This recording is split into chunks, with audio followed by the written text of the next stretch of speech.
So welcome everyone. Great to see you all here. Today is the Frontier Carbon Removal event by us, Build a Climate Startup, and our friends Carbon Gap as part of the Hello Tomorrow Deep Tech Days. Just some administration points. We are going to be using the Q&A feature that you'll see somewhere in the bottom of your screen. At the end of every session, we will try and deal with as many of those Q&As as possible. So please do ask any of your questions in the Q&A section and we'll try and tick them off. Quick introduction to myself. My name is Johnny Everett. I'm a founding partner of Build a Climate Startup. It's a climate tech venture studio designed to help ambitious scientists, engineers, and operators build deep tech and science-based solutions to the climate crisis.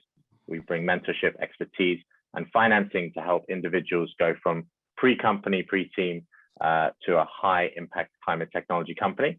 And we're super happy to be here today, along with our friends Carbon Gap. Eli, maybe you could introduce yourself and the work you're doing over at Carbon Gap.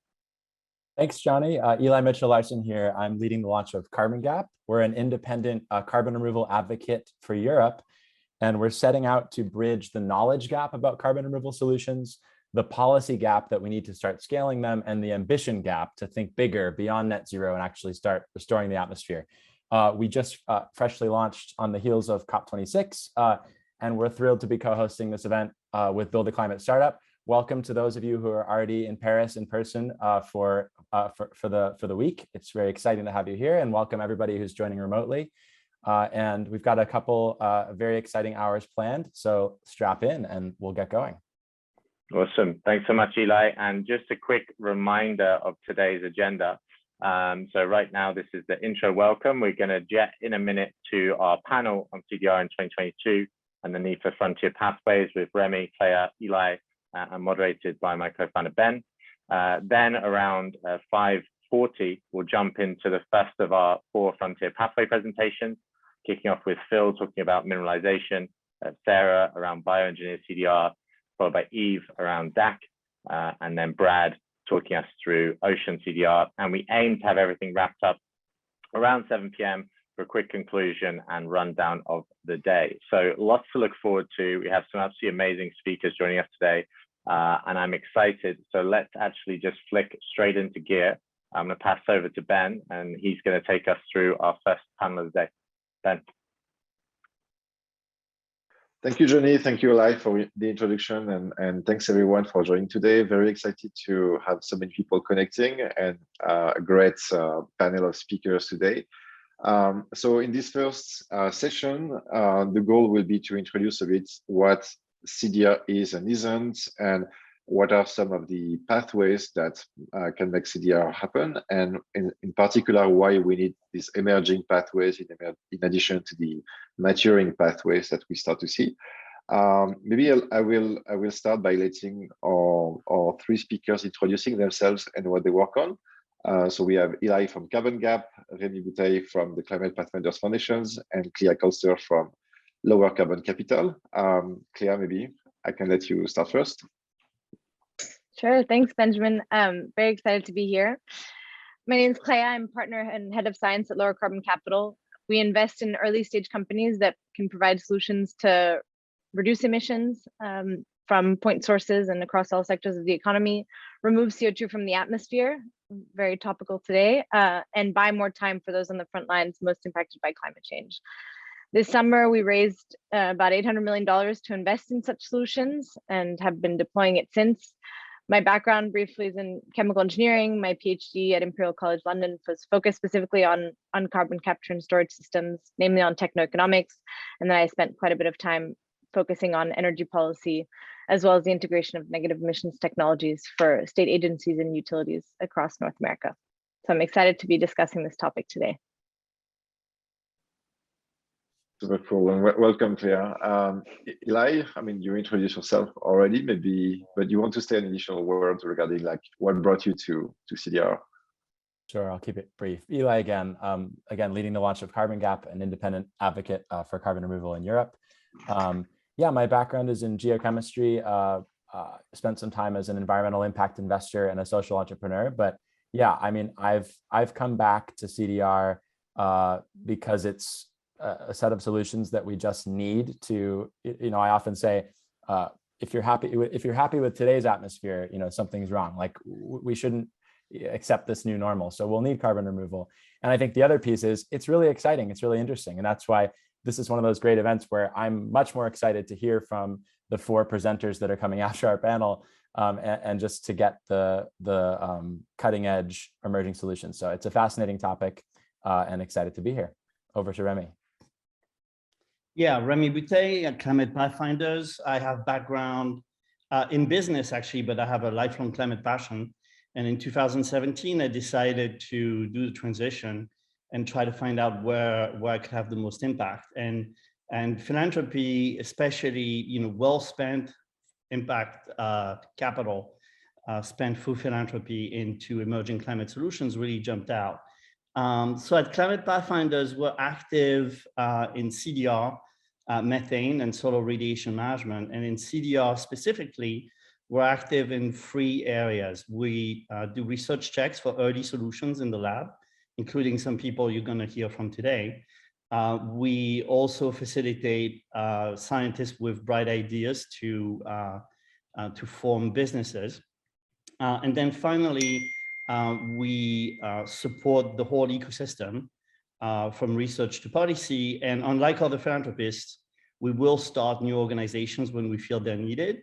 And the 2 examples will be mentioned today. Carbon Gap is something that we started about a year ago. And then the Climate Map is another organization that we started.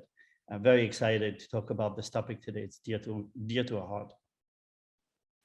Thanks. And Rémi is being modest because it's probably one of the best source of knowledge for what's happening at the bleeding edge of carbon removal. And it's been a pleasure working with him for the past year on Carbon Gap in particular. Great. So let's get right into it. As a reminder, if you have questions for this panel, we'll have a 5-minute quick Q&A section at the end, so you can use the Q&A button at the bottom right of your screen to ask any questions, and Johnny will be curating the questions for the end of this panel. So let's get right into it, and I'd like to start with you, Eli. I think maybe as an introduction for some of the participants who may not be familiar with what CDR, carbon dioxide removal, is and what it isn't, and how it differs from CCS, CCU, and so on. I think it's good to give the explainer on what it is and what it isn't. And I think you're the great person to start on this. Sure. So I'll try to provide what I hope is kind of our collective definition of carbon removal for the purposes of this group. I think, put very simply, carbon removal is just the extraction of carbon from thin air, coupled with the storage of that carbon. So first you take carbon out of the air, and then you put it somewhere. And there's lots of places you can put it. And that's the interesting thing about carbon removal, is it's really the coupling of the first module and the second module. Now, how can we take CO2 out of the air? Well, we can use photosynthesis to help us. We can use other chemical processes that we enhance and accelerate. How can we store carbon? Well, we can store carbon in the tissues of those living organisms that take carbon out of the air, like trees and soil microbes, or we can store it in mineral forms back into the geosphere where it came from. So I think when we say carbon removal, it's really shorthand for carbon removal and storage. And there are lots of other things we can be doing with carbon that are definitely valuable for the environment, but wouldn't necessarily fall into the carbon removal bucket. So one area to talk about that you mentioned, Ben, is CCU, carbon capture and utilization, which is a slightly fuzzy term that really just means you're using the CO2 for some economic purpose. And that could involve re-emitting it. So for example, if you're capturing CO2 from the air using plants like rapeseed and canola oil to make a fuel, and then you're burning that fuel for energy and re-releasing it, well, you've achieved a circular and neutral cycle. You've used the carbon, but you haven't removed it from the air. So it's a different process that's important, but not under the category of end-to-end carbon removal. Another acronym or topic that I think people who are coming to this space for the first time get confused about is CCS, or carbon capture and storage, which typically is used to refer to the capture of carbon from an existing source of emissions, like an industrial point source, a factory or a power plant, coupled with the storage of that CO2. Again, not removal, because you're not taking the carbon out of the air in most instances, but certainly, potentially a really important technology for slowing climate change. So I think that is useful to keep that separation. And so when we think about carbon removal solutions, there's a lot of them. That's one of the things that's really exciting about the space, but can also be confusing because those solutions are at such different stages of maturity. There's very familiar solutions like forestation, planting trees. There's things like soil carbon sequestration, where we're building back levels of carbon in the soil. There's a whole family of what are called biomass carbon removal and storage, or bikers, where we take CO2 from processes like fermentation or combustion of carbon that was originally captured by a plant, and then we store that carbon. So there's a whole family of them.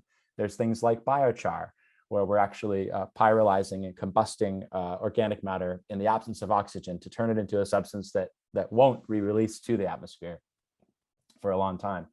And then there's other methods of engineering the direct extraction of CO2 from the air and coupling it with storage, safe storage in subsurface formations.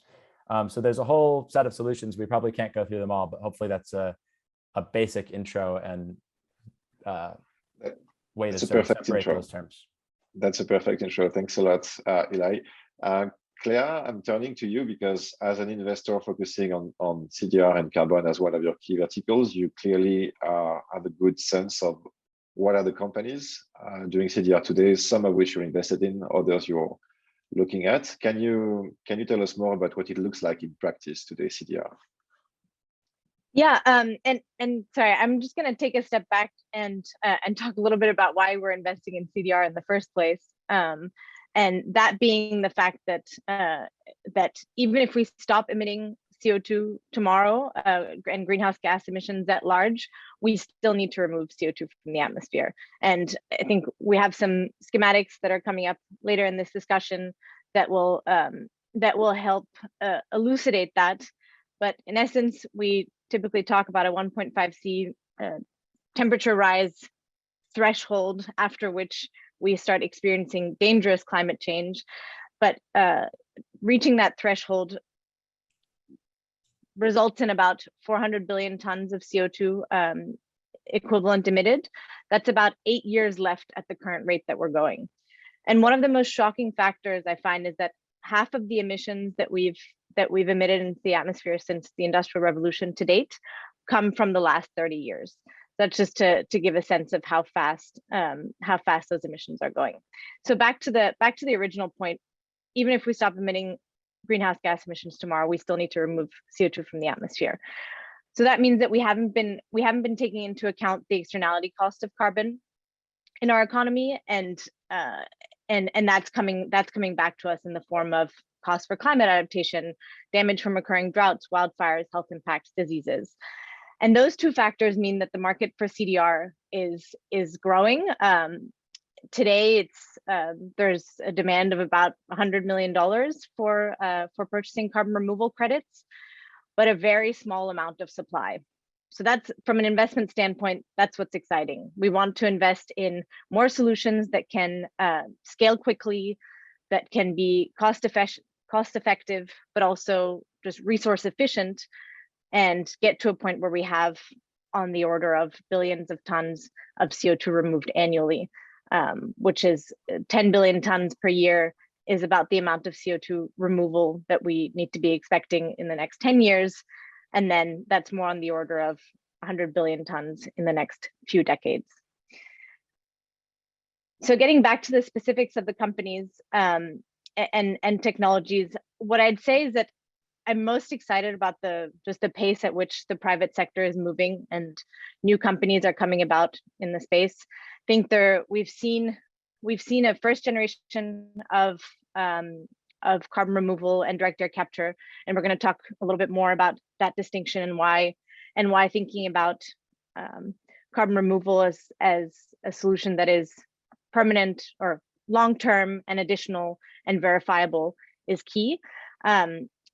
And we're seeing a second generation of solutions that are iterating quickly, that are starting small and growing from there, where initial investments on the order of $1 billion are no longer required, which was a very similar paradigm with point source carbon capture and storage.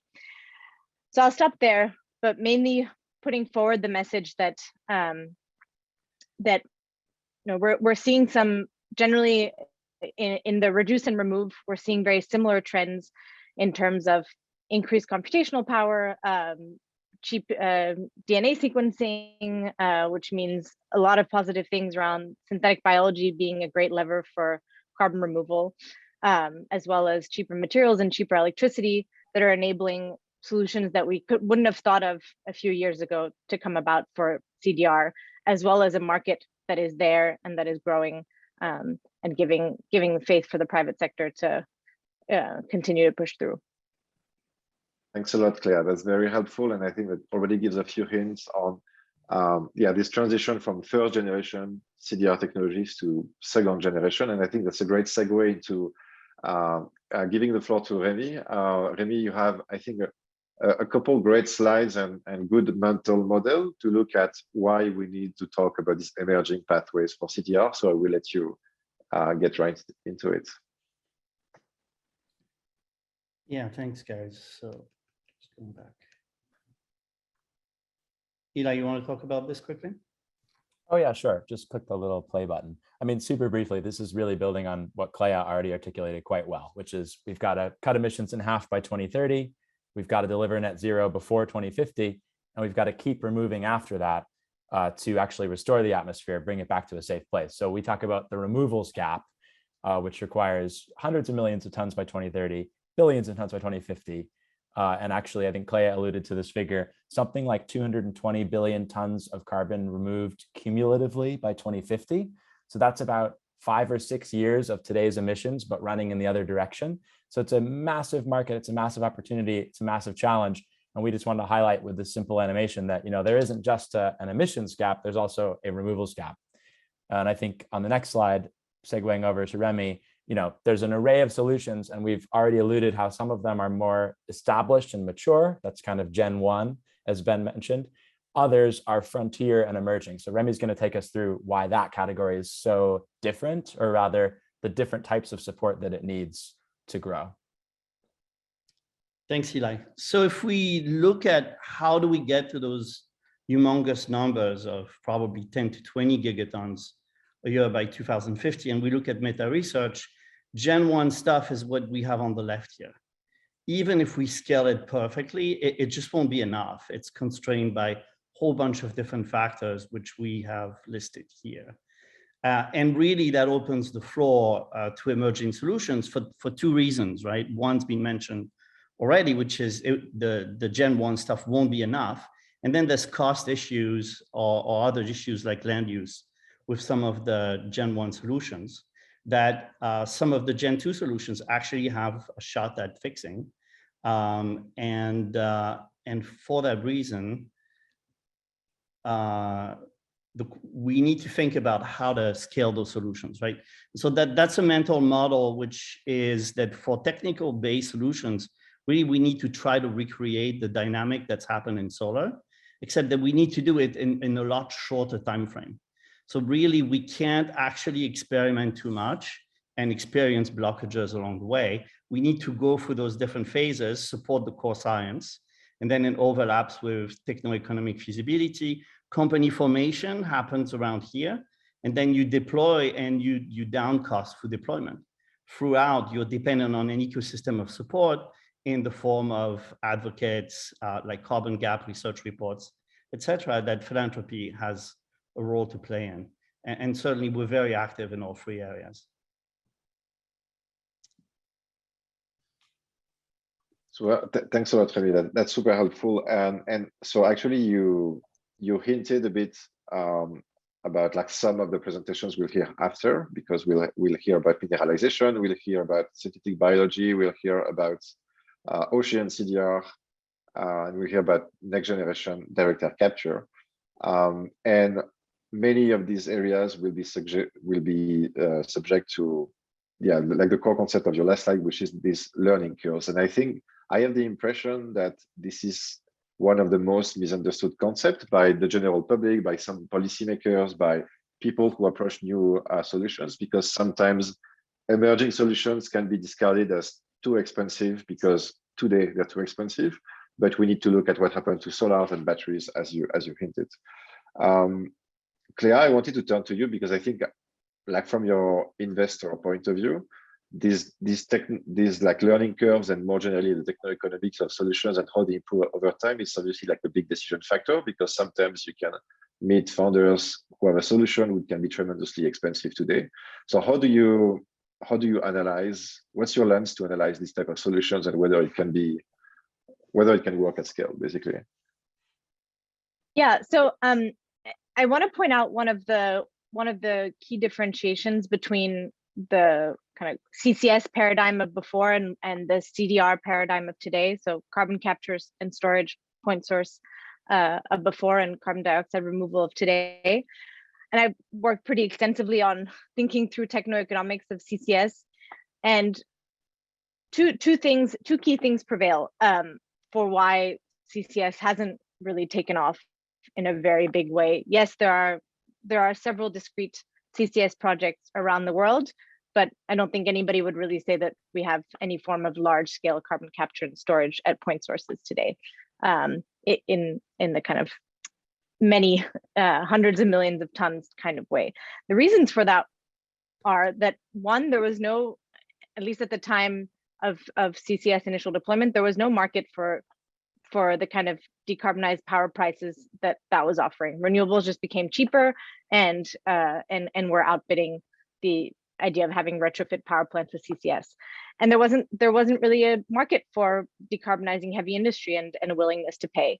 And two, the cost of capital was extremely high. What we were talking about were plants on the order of 1 billion tons to just get the first of a kind plant, and then iterate from that, and then some expectation that once you get to nth of a kind, you would get to a lower cost, and you would de-risk the technology so that you would go from maybe $150 per ton of CO2 captured to more like 50.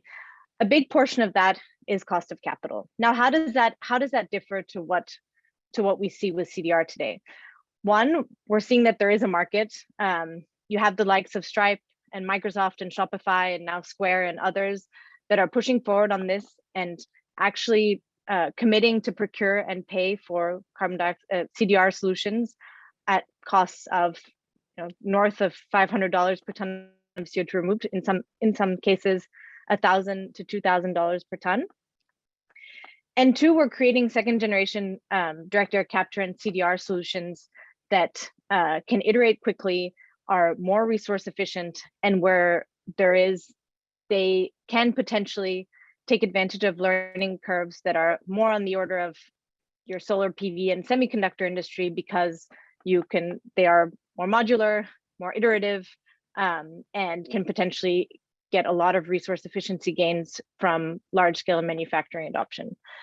Now, the other point I'd like to make is that the cost for CDR, that has kind of arbitrarily been set at needing to be somewhere below $100 per ton, and to achieve somewhere between $50 to $100 per ton of carbon removed. I'd say that's in some sense pretty arbitrary. I was trying to look back at what the sources for that were, and part of it might have been suggested around the social cost of carbon, which in the US I think has been grossly underestimated at something like $50 per ton of CO2.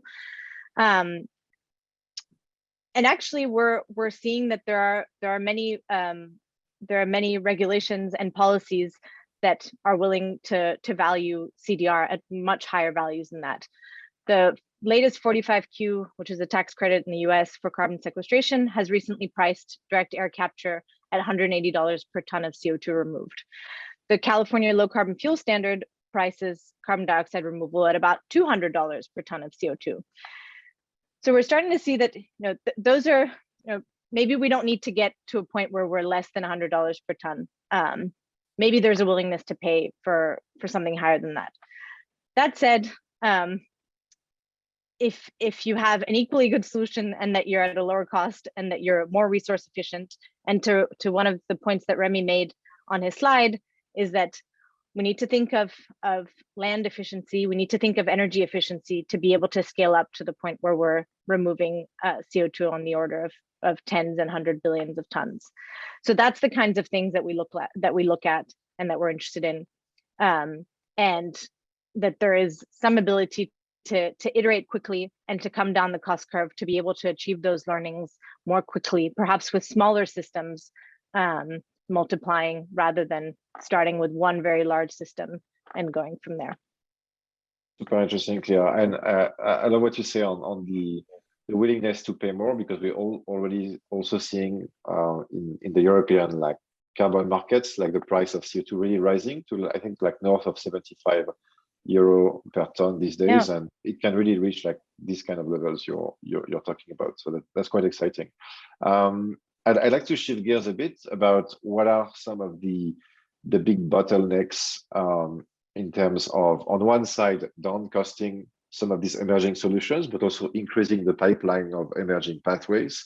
And I'd love to maybe double click first on the role of policy. And maybe Eli, going back to you, can you tell us more about like the carbon gap vision and the kind of work you expect to be doing to drive the role of government and policy to be an accelerator?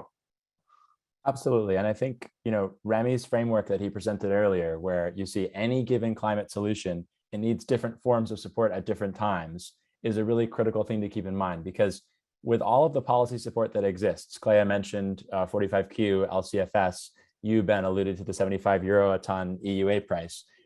Well, with some exceptions in the US, which are really exciting, these prices aren't stable, fixed, and long-term, which are the requirements for project financiers to really scale something up. So I would say there's a set of policies that are so critical in the early days to help frontier CDR solutions go up the readiness curve and get ready for deployment. That's things like the billions of euros that the European Commission has generously provided for carbon removal through the EU Innovation Fund.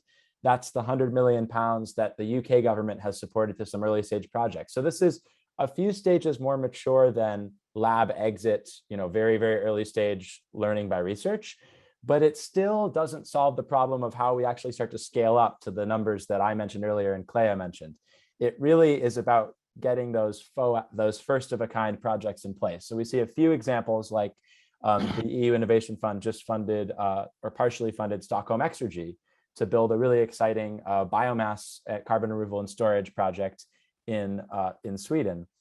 But to get to the next stage, and where Carbon Gap really wants to focus, is looking ahead to what, once these solutions get to a point where their only constraint is capital, where they're ready to build plant after plant after plant, each one getting cheaper from learning by doing, what those projects need to unlock is they need interoperable, so they need clear standards that define what good looks like so that they can sell their carbon removal into markets.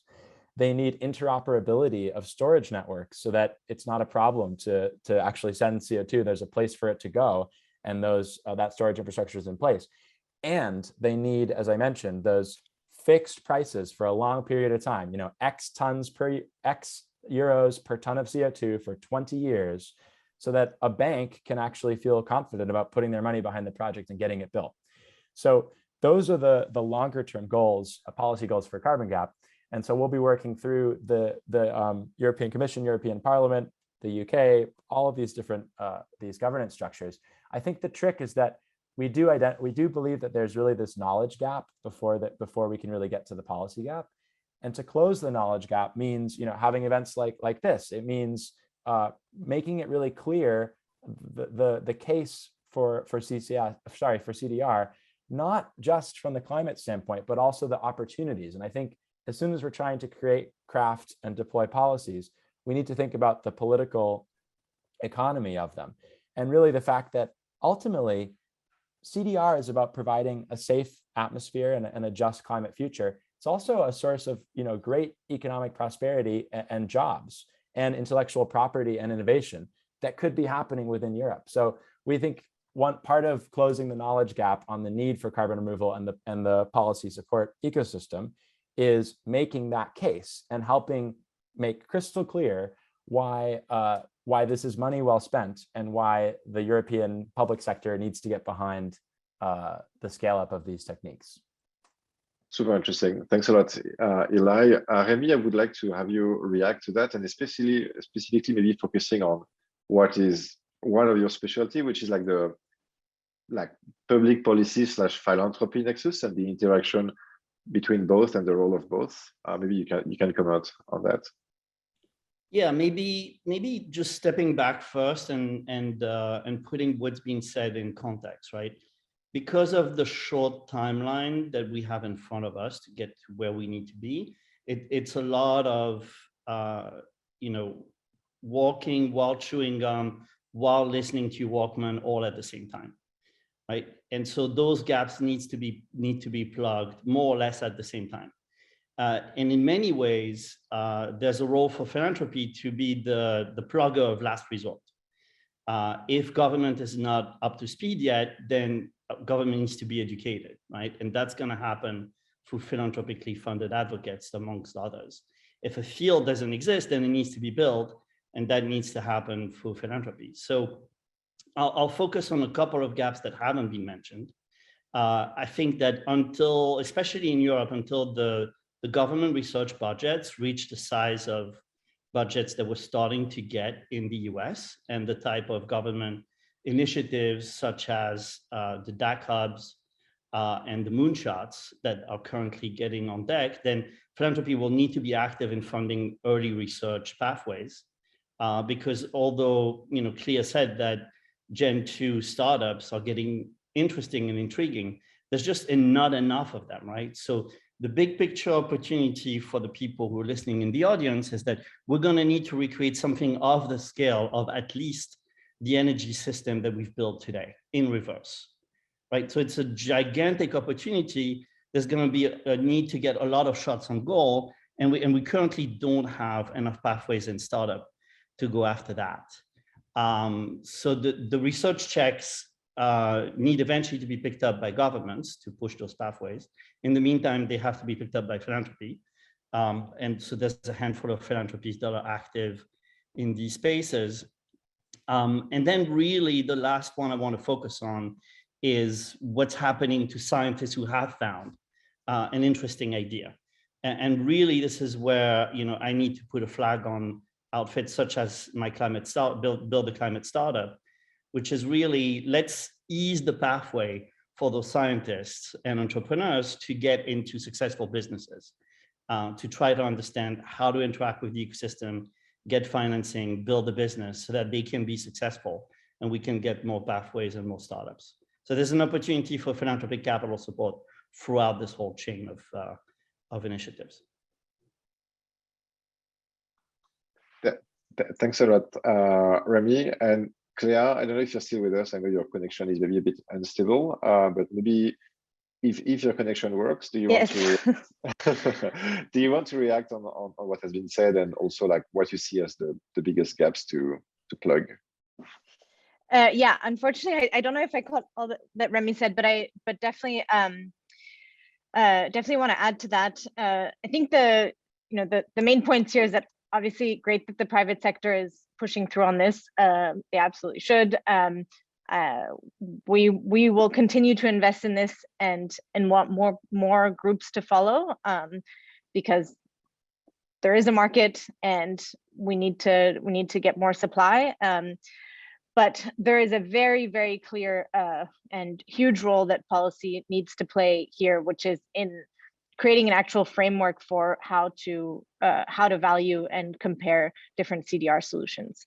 Right now, I think we've kind of created somewhat of a, what some might call a paradigm shift, where we're moving away from following the standards of Vera and Gold Standard and such, and moving to a place where Stripe and Microsoft and Shopify and Square and so on are not using those verification systems anymore to define their CDR goals and to choose the supply that they're targeting, because that wasn't adequate to the needs that they wanted, which was ensuring that carbon removal is additional, is long-term, and is verifiable with new technology that can provide continuous monitoring.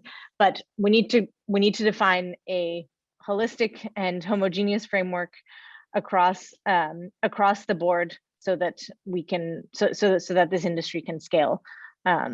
And what that means is, how do you distinguish the value between a solution that is mainly technological and that is storing CO2 in a deep geological reservoir for a very long time, versus a solution that is perhaps storing additional carbon in soil while also providing other ecosystem benefits, and those might be valued differently. And we can't expect that those costs would be one-to-one.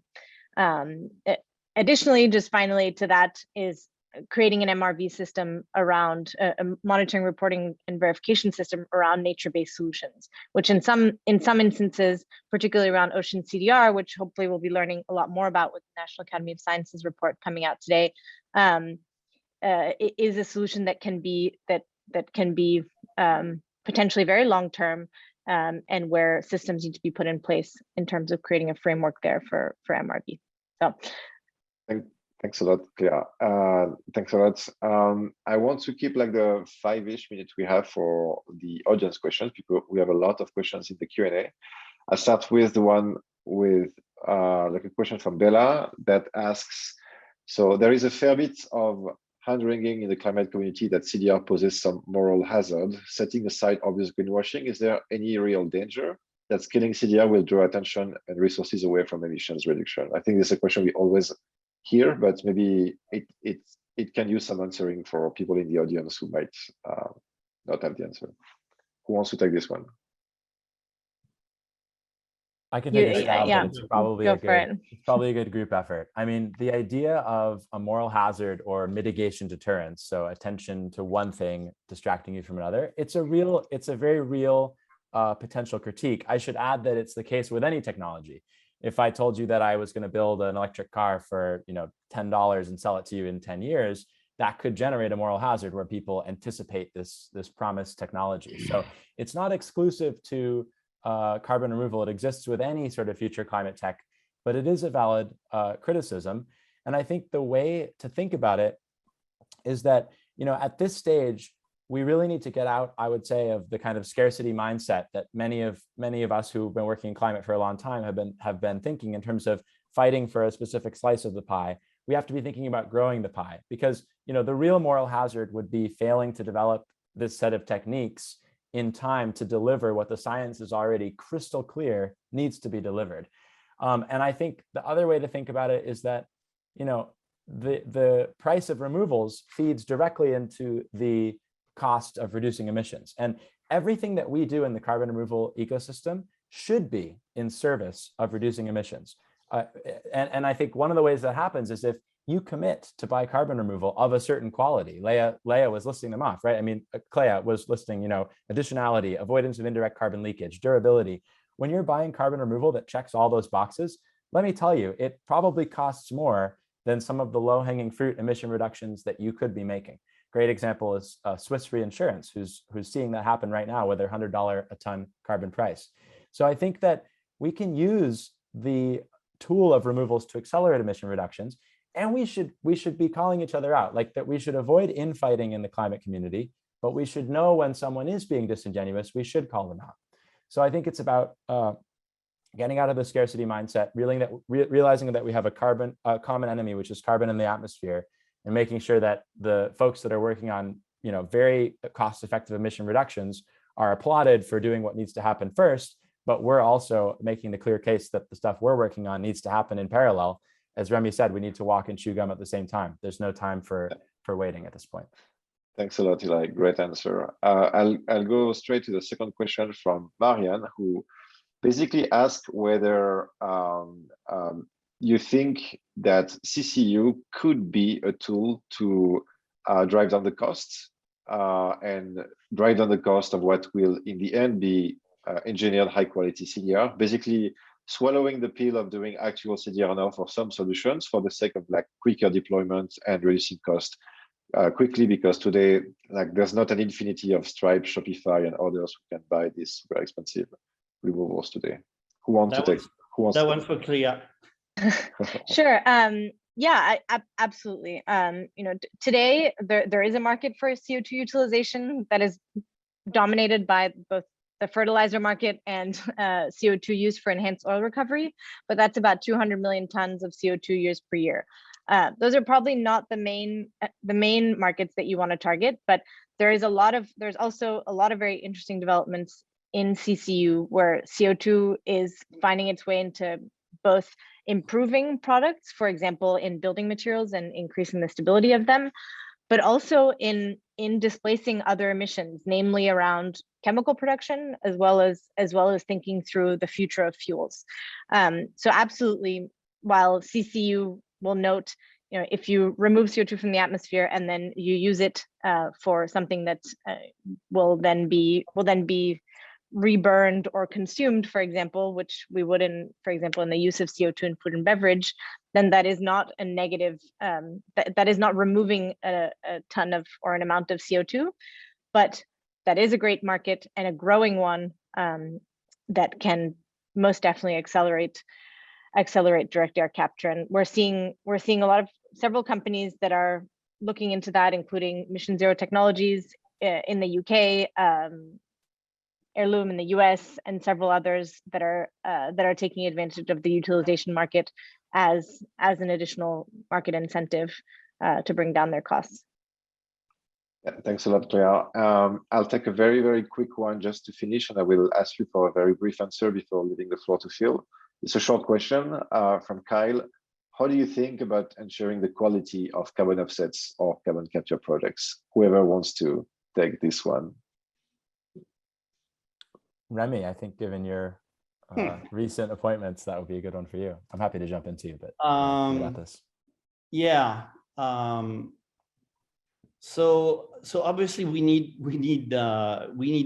accounting that works, but it's not just accounting that works, as Clea mentioned. It's having a holistic framework that takes into account all the different factors that need to be balanced against one another, and ensure that we have an ecosystem that's properly incented and controlled in order to ensure development, but also just and fair deployment of the right basket of solutions. And the question that we're asking all the time is it government's job to come up with that framework? Is it the private's job to come up with that framework? Or is it philanthropy's job to come up with that framework? It's a challenge that's often underestimated. And so my personal take on that is that we should all take a crack at this to try to make some inroads really fast, because it's about to become a bottleneck to the whole system. Right now, we're largely living based on private credits from voluntary markets in order to get the early scaling. And that's going to be fine for a while. That's enough of a pull to incent startups to start to get on the case. But very soon, we're going to need to get a pathway to government incentives. And so we're going to need those rules and standards.